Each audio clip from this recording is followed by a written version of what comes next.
La Biblia está llena de héroes que todos admiramos. Pero seamos sinceros, los villanos son los que suelen tener las historias más impactantes. Y no hablo solo de sus crímenes, sino de cómo terminaron. Olvídate de una muerte tranquila en la cama mientras duermen.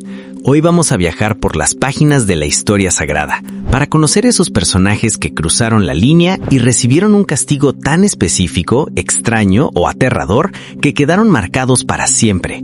Desde estatuas de sal hasta banquetes para perros callejeros, pasando por familias enteras que compartieron un destino trágico.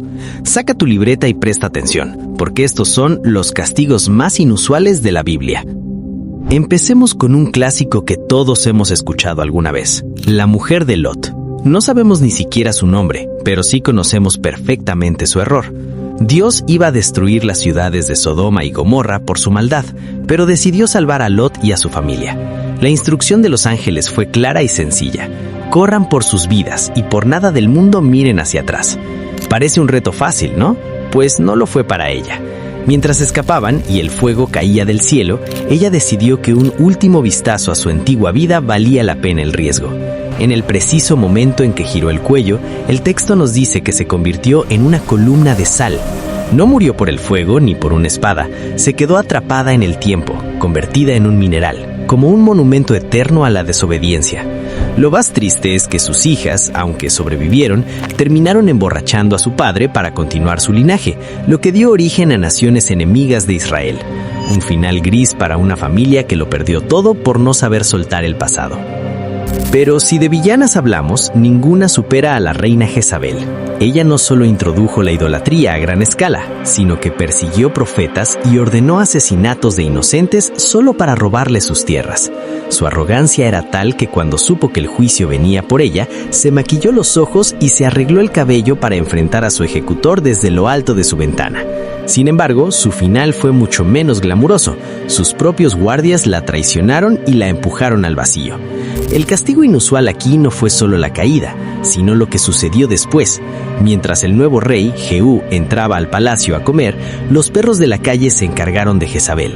Cuando finalmente salieron para intentar enterrarla, ya no quedaba casi nada. Solo encontraron su cráneo, sus pies y las palmas de sus manos. Tal como se había profetizado, la mujer más poderosa de Israel terminó convertida en nada. Pero la maldición no terminó ahí. Sus 70 hijos varones fueron decapitados poco después y sus cabezas fueron puestas en 2 canastas a la entrada de la ciudad.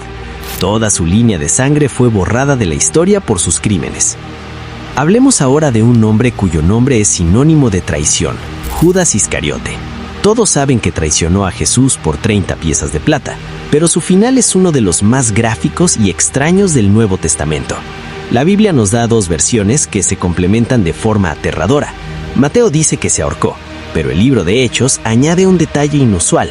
Parece que la cuerda o la rama se rompió y Judas cayó de cabeza en un campo, reventando por medio y todas sus entrañas se derramaron. El campo donde esto sucedió fue llamado Aceldama, que significa campo de sangre, un castigo físico que reflejó la explosión interna de su propia culpa. Muchos años después encontramos a Herodes Agripa I. Este hombre tenía un ego tan grande como el Imperio Romano. Un día, durante un evento público, se vistió con ropas reales hechas de plata que brillaban bajo el sol y dio un discurso tan impresionante que la multitud empezó a gritar: «Esta es voz de un dios y no de un hombre». A Herodes le encantó el cumplido y se quedó callado, aceptando la adoración que solo le pertenece a Dios. El castigo fue inmediato, pero lento a la vez. Un ángel lo hirió y el relato dice que fue comido por gusanos mientras aún estaba vivo.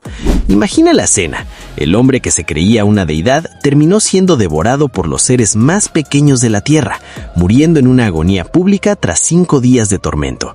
Lo curioso es que su hijo, Herodes Agripa II, fue el que años después escuchó el juicio de Pablo, y aunque no murió así, fue el último de su dinastía antes de que su linaje perdiera todo poder para siempre. Pero si de castigos inusuales nos hablamos, no hay ninguno que supere la razón de Nabucodonosor. Él era el rey de Babilonia, el hombre más poderoso del mundo. Una tarde, mientras caminaba por la terraza de su palacio, se llenó de orgullo y dijo: ¿No es esta la gran Babilonia que yo edifiqué con la fuerza de mi poder?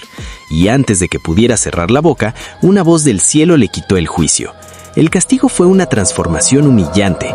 Durante 7 años vivió como una bestia del campo. Le creció el pelo como plumas de águila, sus uñas se volvieron como garras y comía hierba junto a los bueyes. Dios le quitó su humanidad para recordarle quién manda realmente. Años después, su nieto, Belsasar, no aprendió la lección y mientras usaba los vasos sagrados del templo para una borrachera, vio una mano fantasmal escribiendo en la pared su sentencia de muerte. Esa misma noche, el imperio cayó y Belsasar fue asesinado. El orgullo parece ser un mal de familia, con finales fatales. En el desierto, durante el Éxodo, también vimos juicios que desafían la lógica. Un hombre llamado Coré organizó una rebelión masiva contra Moisés. La tierra hizo algo que nunca se había visto. Se abrió como una boca gigante justo debajo de los pies de los rebeldes. Coré, su familia y todos sus bienes cayeron vivos al abismo y la tierra se cerró sobre ellos. Fue como si la creación misma tuviera náuseas por su arrogancia. Pero no fue el único. Poco después, los hijos de Aarón, Nadab y Abiú, ofrecieron un fuego extraño en el altar, algo que Dios no les había mandado, y en lugar de una reprimenda, un fuego salió de la presencia de Dios y los consumió instantáneamente. Murieron en el lugar más sagrado por su falta de respeto a lo divino. Incluso en los momentos de mayor gloria de Israel, el castigo alcanzó a los de casa. Gehazi, el criado del profeta Eliseo, dejó que la codicia lo dominara. Fue detrás de un general sanado para pedirle dinero y cropa mintiendo en nombre del profeta. Cuando regresó, Eliseo lo descubrió y le dijo: «La lepra de Naamán se te pegará a ti y a tu descendencia para siempre». En ese instante, Gehazi salió de su presencia leproso, blanco como la nieve. Un castigo que no solo lo marcó a él, sino que condenó a sus hijos y nietos a vivir como parias por una mentira. Finalmente llegamos a la iglesia primitiva con el caso de Safira y su esposo Ananías. Quisieron aparentar ser más generosos de lo que eran, vendieron una propiedad y mintieron sobre el precio para quedarse con una parte. Primero cayó muerto Ananías. 3 horas después entró Safira y sostuvo la mentira con total frialdad. En ese segundo cayó muerta a los pies de los apóstoles. No hubo aviso, solo un juicio instantáneo por intentar engañar al Espíritu Santo. Lo que estos relatos nos enseñan es que en la Biblia el castigo suele estar directamente relacionado con el pecado cometido. El que se creyó Dios terminó comido por gusanos. El que quiso dinero fácil terminó con una enfermedad incurable. Y la que amaba más a una ciudad corrupta terminó siendo parte de su paisaje de sal. Al final, estos finales inusuales no están ahí solo para asustarnos, sino para recordarnos que nuestras acciones tienen un peso, y que tarde o temprano, la justicia siempre encuentra su camino de las formas más inesperadas.